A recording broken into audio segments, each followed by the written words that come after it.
समृद्ध इतिहास आणि उज्ज्वल भविष्याची नवी दिशा म्हणजे वळसंग।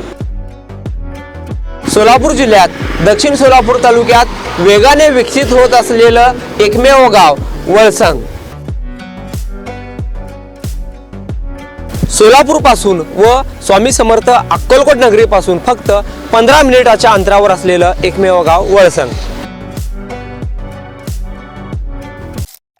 लाडकी बहीण योजनेत श्रीमंतांना टॅक्स भरणाऱ्या महिलांसह लाडक्या दाजींनी ही योजनेचा गैरफायदा घेतला होता। लाडक्या नसलेल्या या 12,757 दाजींना सरकारला 22,96,00,000 इतक्या रुपयांना चंदन लावले आहे। श्रीमंत बहिणींकडून वसुलीसाठी ग्रामविकास विभागाने जिल्हा परिषदांना पत्र पाठवून 50% वसुली केली सुद्धा, पण घुसखोर दाजींनी लाटलेले 22,96,00,000 रुपयांचा काय आणि या वसुलीसाठी महिला व बाल कल्याण विभागाकडे कुठलेही नियोजन सध्या नसल्याचे चित्र पाहायला मिळाले आहे। डिसेंबर 2025 मधील ई-केवायसी व पडताळणीतून बनावट लाभार्थींचा भांडाफोड झाला होता। लाभ घेतलेल्या पुरुषांची नावे योजनेतून वगळण्यात आली आहेत, पण त्यांच्याकडून वसुली संदर्भातील अद्याप कोणतेही पत्र पाठवलेले नाही। बोगस महिला लाभार्थींच्या बाबतीत मात्र कारवाई होत असल्याचं पाहायला मिळत आहे, अशी माहिती महिला व बाल विकास विभाग मंत्रालयाने दिली आहे। पुरुषांची वसुली का झाली नाही म्हणून 9 ऑक्टोबर 2025 ला महिला व बाल विकास कल्याणचे सचिव डॉक्टर अनुप कुमार यादवांनी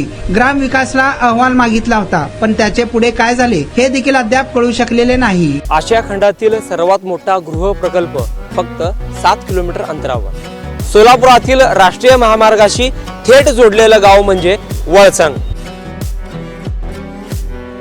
वळसंग शांत, स्वच्छ आणि प्रदूषण मुक्त वातावरण।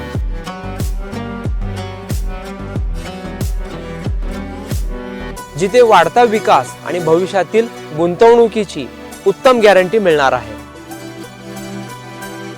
योग्य भौगोलिक रचना, ऐतिहासिक वारसा जपणारा आणि अनेक धार्मिक स्थळांशी कनेक्ट असलेला गाव म्हणजे वळसंग।